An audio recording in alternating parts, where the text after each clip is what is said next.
Hello and salutations, it's me, Salty, welcome to 2 Cents Toys. And today, I've put it off long enough, I'm going to assemble the skiff, and we're going to review it.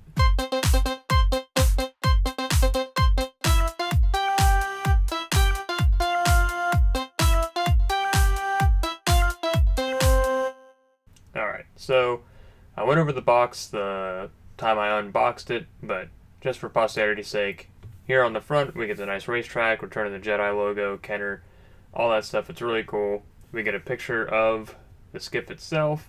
Up here we get a little picture of what it looks like without figures. I'm not sure why you'd want to do that other than to say figures not included, which I guess, it says it enough. And I'm still curious if this is the Sail Barge that Hasbro put out, or if it's just like an image from the movie itself. I'd be very curious to know that. I believe I wasn't there, but I believe they had this up on display at like Celebration or San Diego maybe, where they had like a Sarlacc made and all that kind of stuff. But I'd still be interested to know. I also find it interesting, if you've watched the last video, that they opted to use the 2010 Return of the Jedi Luke Skywalker and not the Luke Skywalker from the 3-pack that they put out as an exclusive. I find that kind of interesting. It's an odd choice. On the top of the box, we get some still shots, different things you can do, what it is. Back of the box is same as the front, except here we get Disney, Hasbro, and Vintage Collection. Side of the box, get some more up-close images, what it is. Other side of the box, some more up-close images, and what it is. So without further ado, let's go ahead and open this up and get it assembled, and we'll take a closer look at it. And here we have the skiff out of the package and fully assembled and fully manned. And you may be asking yourself, Salty, how come you got Power of the Force 2 figures on there? How come Leia, Bausch, and Chewie are on there? How come none of the skiff people have their weapons? And I say, don't ask questions that you don't want the answers to. But really, I just wanted to let you kind of get an idea what it looks like with 3 3/4 scale figures on there. This is the Luke that they have on the box, and that's the extent of it. I don't have the new Landos or the new Skiff Guard 3-pack. I just got Nick 2 and Barada on here.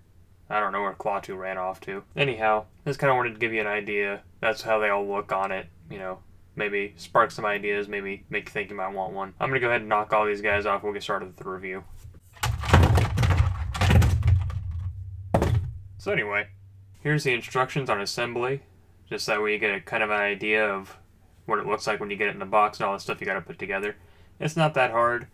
These confused me a little bit, these little pegs right here.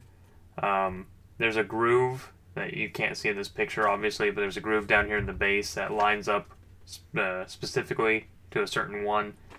And I didn't catch that at first and felt like a dum-dum. I really like this. For all the crap that I've talked on the Luke Skywalker 3-pack and Hasbro recently, I really, really like this skiff. It's got amazing details on it, and the paint changes, like the patinas and all that. It's really, really great. I love this skiff. I'm not fortunate enough to own one of the vintage skiffs, though I've heard tale that they break easily. Getting a look at the bottom of the skiff, you'll see that the paint detail doesn't change. It's still there.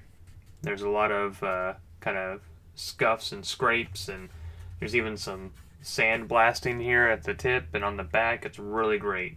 Like the attention to detail on here is pretty fantastic. That's the bottom. Looking at the top, you'll see that there's, scuffs and all that from people standing. There looks like oil spills here on the sides. It's pretty cool. This actually opens up and is advertised on the instructions as a place to store like lightsabers and staffs and all that, so you don't lose them. I like that a lot, that they're able to put like detail in here, but then have it serve a purpose on top of that. Up here in the front, we have another hatch, kind of does the same thing. Just gives you a little bit of detail of what's going on underneath it here, but also a place to store your stuff. And you'll see these kind of littered throughout, these little hook things. Then there's actually little portholes down here. These are actually for the Skiff Guard staffs, so you can hook extra ones up here if you may have some, or back here at the back.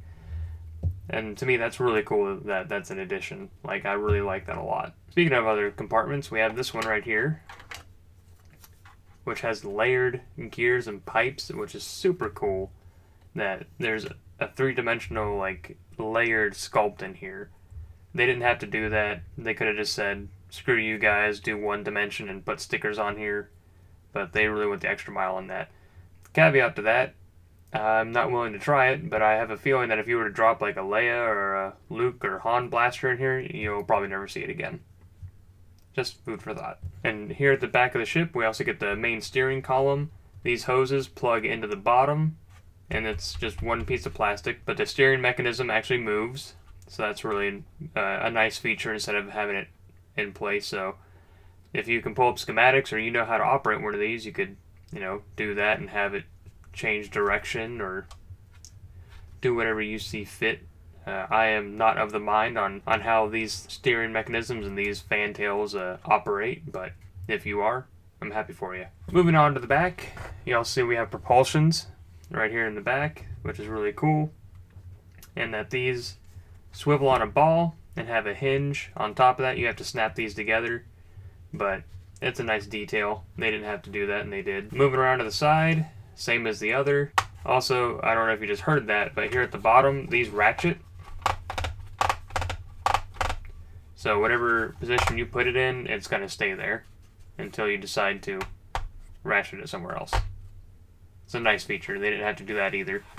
Eventually, those are probably going to wear down, and we'll end up with, I guess, floppy skiffs. But for the time being, it's going to hold. Here on this side, we get the little, the plank. That's pretty neat. It's not on the other side, unfortunately, it's just on this one. And something else worth mentioning, they give you an additional railing that has the ropes for Lando to hold on to, but it's not universal. It'll only fit on this side where the plank is. It won't fit on the other side, so you can't, pick and choose which side you'd like. Unfortunately, it is on this side only. If I had any improvements that I could make to this skiff, parts of it feel a little cheap. The railing, it's made of a rubber, so at least it's not going to snap on you. But like the tubes down here that help elevate it, and the base in particular, feel kind of cheap. Especially, I know it's sand, it's hard to do more detail than what we have down here at the bottom, but I still feel like there could have been a little bit more, especially with the detail that we got on the skiff. Just a little bit extra would have been nice, just something. Maybe a blaster or something that's like stuck in the sand. Would have been a nice touch. And that's really about it. I don't know if I just got new toy syndrome, and this is definitely a step up from the last couple things with Star Wars I've had to talk about, but I really do like this skiff. Unfortunately, I did not back the Sail Barge, and that's something I'll have to live with because I'll never be able to afford a $1,500 price point in the secondhand market unless they choose to re-release it or reissue it. But I'm happy with the skiff. I just need to get the correct number of people on here and start displaying it. If you like this video, then like, comment, share, and subscribe. If you didn't, let me know why down in the comments. We'll have a discussion about it.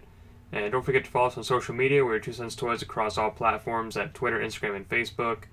And until next time, thanks for stopping by. I'm Salty, signing off.